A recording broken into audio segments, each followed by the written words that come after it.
Assalamualaikum warahmatullahi wabarakatuh. Halo semuanya, perkenalkan nama saya Safwan Syafiq Damanik dengan NPM 21082600040. Jadi pada kesempatan kali ini di blog psikiatri saya akan menjelaskan secara singkat mengenai dari penyakit yang namanya skizofrenia. Nah, untuk mempersingkat waktu langsung aja kita lanjut ke pembahasannya. Jadi saya akan men-share screen mengenai mind map skizofrenia. Oke. Nah, ini mind map yang saya buat. Jadi kita bahas dari definisinya terlebih dahulu. Apa sih skizofrenia itu? Skizofrenia adalah sindrom klinis yang ditandai dengan psikopatologi yang parah dan beragam, meliputi aspek kognisi, emosi, persepsi, dan perilaku dengan gangguan pikiran sebagai gejala utama. Simpelnya adalah skizofrenia merupakan gangguan mental yang terjadi dalam jangka panjang, lebih dari 1 bulan. Jadi kalau misalnya seseorang ada beberapa gejala namun nggak nyampe sebulan, itu belum bisa dikatakan dengan skizofrenia. Jadi dikatakan skizofrenia itu kalau misalnya lebih dari 1 bulan. Nah, kita bahas mengenai etiologinya. Untuk etiologinya sendiri sebenarnya belum ada etiologi pasti, namun ini adalah beberapa hipotesis. Jadi ada yang pertama itu model diatesis stres. Nah, model diatesis stres ini apa gitu kan? Jadi diatesis itu merupakan kerentanan spesifik artinya. Nah, model diatesis stres ini disebabkan oleh epigenetik. Epigenetik ini perubahan dari gen yang disebabkan oleh pemakaian obat-obatan. Jadi, kalau misalnya orang udah berubah epigenetiknya, terus ada faktor pencetus ataupun tekanan, dia akan menimbulkan gejala skizofrenia. Selanjutnya ada faktor dari biologi atau biologis. Nah, jalur yang paling penting dalam pasien skizofrenia ini adalah jalur dopamin. Kalau misalnya dopaminnya meningkat, dia akan menimbulkan gejala positif. Kalau misalnya dopaminnya menurun, akan menimbulkan gejala negatif. Selanjutnya ada mengenai dari serotonin.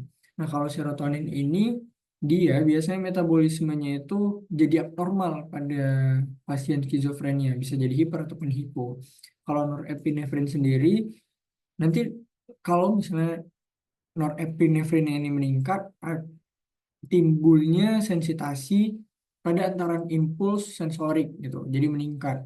Nah, selanjutnya ada GABA dan jalur glutamat.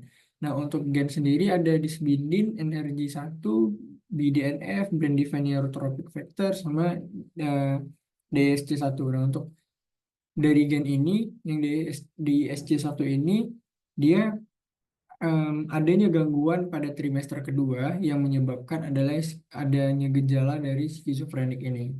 Nah, untuk patofisiologinya, ini saya membahas dari jalur jalur dopaminnya yang tadi saya bilang. Yang pertama itu ada mesolimbik.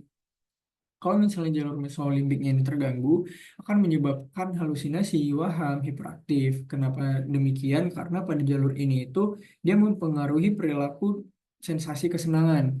Nah, koreksinya itu dari midbrain ventral segmental ke nucleus accumbens. Sedangkan nigrostriatal itu dia lebih cenderung ke gangguan motorik dan pergerakan. Nah, proyeksinya dari substansia nigra ke basal ganglia atau striatum. Selanjutnya ada mesokortikal. Ini kalau misalnya yang bermasalah di jalur ini akan menyebabkan gangguan kognitif. Koreksinya dari dorsolateral prefrontal cortex. Nah, untuk tuburoinfundibular dia biasanya keluar galaktore ataupun air susu mau itu pada laki-laki, pada pria ataupun wanita. Nah, ini dia koreksinya dari hipotalamus menuju ke kelenjar hipofisis anterior. Selanjutnya kita bahas dari gejala klinisnya terlebih dahulu. Nah, pasien dengan skizofrenia biasanya ada sekitar lima dari gejala. Gejalanya apa aja? Itu gejala positif. Dia akan menimbulkan waham, ilusi, disorganisasi motorik dan bahasa, terus juga perilaku katatonik dan agitasi ataupun rasa gelisah. Sedangkan kalau misalnya gejala negatif, dia biasanya terlihat afeknya itu tumpul, terus penarikan emosi, gangguan perhatian, alogia. Alogia itu dia sedikit berbicara, afolisi itu dia kurangnya motivasi, terus anhedonia itu dia tidak dapat merasakan kegembiraan. Nah, untuk gangguan kognitif sendiri nantinya pasien akan susah berkonsentrasi gitu. Nah, kalau agresif dia mengejek atau melukai secara verbal ataupun fisik. Nggak hanya ke diri dia aja, tapi dia bisa menimbulkan ke orang lain juga. Nah, untuk yang depresi, dia lebih ke mood depresif, iritabilitas, kecemasan, terus ada rasanya bersalah berlebihan. Untuk klasifikasinya sendiri, pasien dengan skizofrenia itu dibedakan menjadi 5. Ada depresi pasca skizofrenia. Apa depresi pasca skizofrenia? Jadi ada riwayat nih pada pasiennya selama 1 tahun. Terus dia apa ya, dia timbul lagi skizofrenianya. Tapi yang dominan dari depresi pasca skizofrenia ini dia adalah gejala dari depresinya. Dan depresinya ini harus di atas 2 minggu gitu. Kalau Herbert Frennik ini dia umumnya pasien skizofrenia ini di atas 40 tahun. Namun pada saat umur di bawah 25 tahun, 25 tahun bisa juga terkena.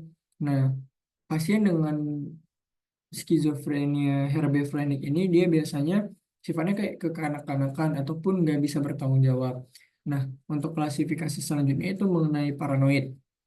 Kalau paranoid ini sendiri Kalau paranoid ini sebenarnya ada ciri khasnya sendiri. Jadi gejala kayak waham paranoid, waham kebesaran, referensi, dan yang lainnya gitu kan. Nah, terus untuk katatonik, katatonik yang paling menonjol itu adalah perilaku katatoniknya. Kalau residual itu sebenarnya hampir mirip sama yang depresi pasca skizofrenia. Jadi ada